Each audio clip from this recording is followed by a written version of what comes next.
গোটা মশলা দিয়েই আজকে তৈরি করে দেখাবো গরুর মাংসের তেহারি খুব সিম্পলভাবে। আসসালামু আলাইকুম everyone, welcome back to my kitchen.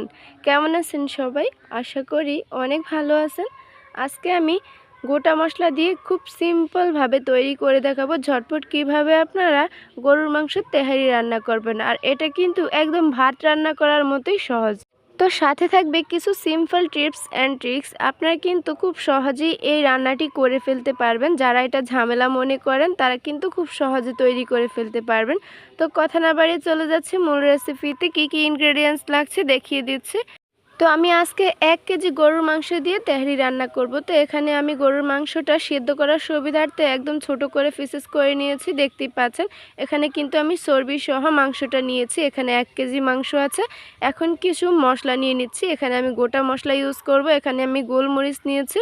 তো এটা কিন্তু অবশ্যই আপনাদের পরিমাণ অনুযায়ী অ্যাড করতে হবে। তো এখানে আমি জায়ফল নিয়েছি, জয়ত্রী নিয়েছি, তেজপাতা ছোট করে কেটে নিয়েছি, দারুচিনি, এলাচ, লবঙ্গ নিয়েছি। আর দেখতেই পাচ্ছেন এক কেজি মাংসের জন্য আমি কতটুকু মশলা অ্যাড করেছি। তো এখানে একটা ফ্রাই প্যান নিয়েছি। এখানে আমি 1 কাপ পরিমাণ তেল অ্যাড করে দিয়েছি। তেলটা আমি মিডিয়াম হিটে গরম করে নিয়েছি। এখন আমি হাফ কাপ পেঁয়াজ ইউজ করছি। এখানে বড় সাইজের 2টি পেঁয়াজ কুচি আছে। আর আমি এটা একটু নরম করে 1 থেকে 1.5 মিনিটের মতো ভেজে নেব। একটা স্বচ্ছ কালার চলে আসলেই হয়ে যাবে। এটা কিন্তু একদম লালচে করে ভাজতে হবে না।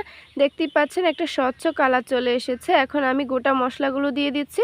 তো এগুলো আমি 2 থেকে 2.5 মিনিটের মতো ভেজে নেব। যখন একটা নাইস স্মেল বের হবে তখন বুঝতে হবে এই মশলাটা ভাজা হয়ে গিয়েছে। তো এখন আমি কিছু ইনগ্রিডিয়েন্টস অ্যাড করে দিচ্ছি। তো কিছু পেস্ট মশলা ব্যবহার করছি। এখানে আমি রসুনের পেস্ট নিয়ে নিচ্ছি 1.5 চা চামচ, আদার পেস্ট দিয়ে দিচ্ছি 1.5 চা চামচ, আর এখানে আমি জিরার গুঁড়া দিয়ে দিচ্ছি 1 চা চামচ পরিমাণ। আপনারা চাইলে এখানে জিরার পেস্টও ব্যবহার করতে পারেন। তো এখন এই মশলাগুলো আমি 1 থেকে 1.5 মিনিটের মতো ভেজে নেব। মশলার যে একটা কাঁচা গন্ধ থাকে সেটা যেন চলে যায় এমন পরিমাণ করে ভাজতে হবে। তো আমি 2 থেকে 2.5 মিনিটের মতো ভালো করে মশলাটা ভুনে নিয়েছি। আমার মশলাটা ভুনানো হয়ে গিয়েছে। এখন আমি যে মাংসটা ধুয়ে পরিষ্কার করে রেখেছিলাম পানি ঝরিয়ে, সেটা এখন আমি এখানে অ্যাড করে দিচ্ছি। আর এই সম্পূর্ণ রান্নাটা কিন্তু আমি মিডিয়াম আঁচে রেখে চুলাটা আমি করব। তো দেখতেই পাচ্ছেন আমি কিন্তু হাই হিটে রান্নাটা করতেছি না, আমি মিডিয়াম হিটে রেখে রান্নাটা করতেছি। আর এই মশলার সাথে মাংসটা আমি প্রায় 4 থেকে 5 মিনিটের মতো নেড়ে ছেড়ে ভেজে নিয়েছি। এখন কিছু শুকনো ইনগ্রেডিয়েন্টস অ্যাড করে দিচ্ছি। তো এখানে আমি কালো গোলমরিচ দিয়েছি 1 চা চামচ, লবণ ব্যবহার করেছি 1 চা চামচ, আর মরিচ গুঁড়া ব্যবহার করেছি 1 চা চামচ, গুঁড়া দুধ ব্যবহার করছি এখানে আমি 2 চা চামচ পরিমাণ। আপনারা চাইলে এখানে গুঁড়া দুধের পরিবর্তে লিকুইড মিল্কও ব্যবহার করতে পারেন, এটা কোনো ব্যাপার না। তবে লিকুইড মিল্ক ব্যবহার করতে হলে এটা কিছুক্ষণ পরে অ্যাড করতে হবে। যেহেতু এটা গুঁড়া দুধ তাই সেটা আগেই আমি অ্যাড করে দিয়েছি। আর এইভাবে আমি 3 থেকে 4 মিনিটের মতো ভালো করে ভেজে নিচ্ছি। এখানে ছোট্ট একটি টিপস, আপনারা যদি এই মাংসগুলো ছোট করে পিসেস করে নেন তাহলে দ্রুত সেদ্ধ হয়ে যাবে আর মশলাটাও ভেতরে সুন্দরভাবে ঢুকে যাবে।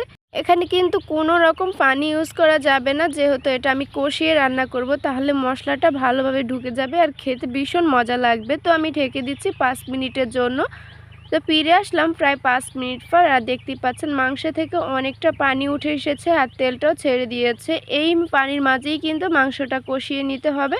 আর এই পানিতেই কিন্তু এটা সেদ্ধ হয়ে যাবে, এক্সট্রা কোনো পানি ইউজ করতে হবে না।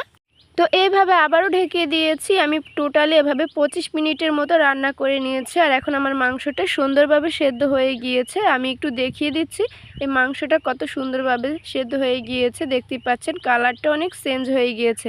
এখন ফ্লেভারের জন্য আমি কিছুটা কাঁচামরিচ অ্যাড করে দিচ্ছি। তো আমি কালারফুলের জন্য এখানে আমি 2 রকমের নিয়েছি, আপনারা চাইলে যে কোনো 1 রকম ইউজ করতে পারেন। এখন আমি দিয়ে দিচ্ছি ধুয়ে রাখা পোলাওর চাল। তো এখানে আমি 3 কাপ চাল নিয়েছি।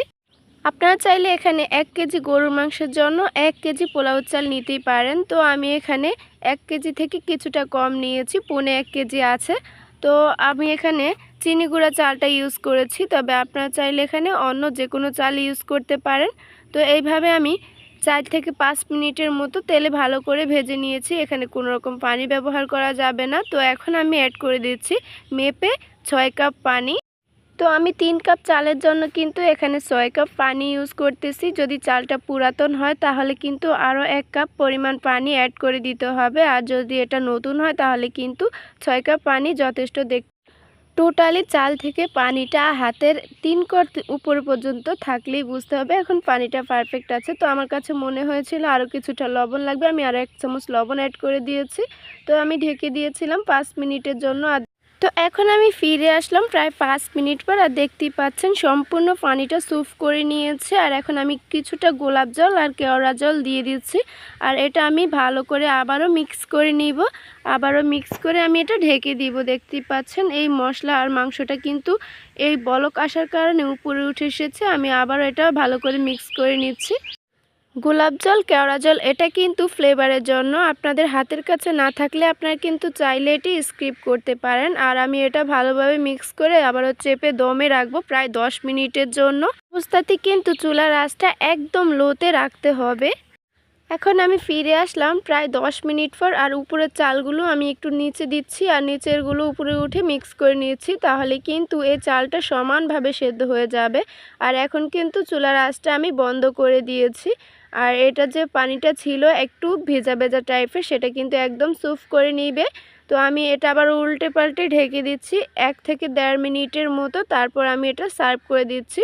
এটা কিন্তু অবশ্যই গরম গরম সার্ভ করতে হবে। আর এই তেহারিটা কিন্তু অবশ্যই ট্রাই করে দেখতে পারেন। খেয়াল করেছেন নিশ্চয়ই এখানে কিন্তু বাড়তি কোনো মশলা ইউজ করি না, হাতের কাছে থাকা আমরা যে স্বাভাবিক মশলাগুলো ব্যবহার করি সেগুলো দিয়ে কিন্তু এই রান্নাটা করে নিয়েছি। আর এটা কিন্তু অনেক মজা হয়েছিল, অবশ্যই কিন্তু ট্রাই করার অনুরোধ রইল। আর এই চালটা দেখতে পাচ্ছেন একদম ঝরঝরে আর খুব সুন্দরভাবে সেদ্ধ হয়ে গিয়েছে।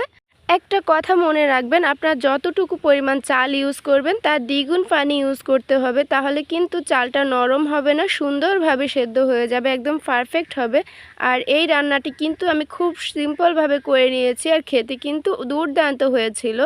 আর এখন দেখিয়ে দিচ্ছি এই মাংসটা ছোট ছোট করার কারণে দেখতেই পাচ্ছেন কত সুন্দরভাবে সেদ্ধ হয়ে গিয়েছে, কোনো ঝামেলা নেই। আপনারা যদি এভাবে ট্রাই করেন ভীষণ মজা লাগবে, সবাই কিন্তু খুব পছন্দ করবে, আর কিনে খেতে হবে না। চালটা দেখতে পাচ্ছেন একদম পারফেক্ট আছে। তো আল্লাহ হাফেজ।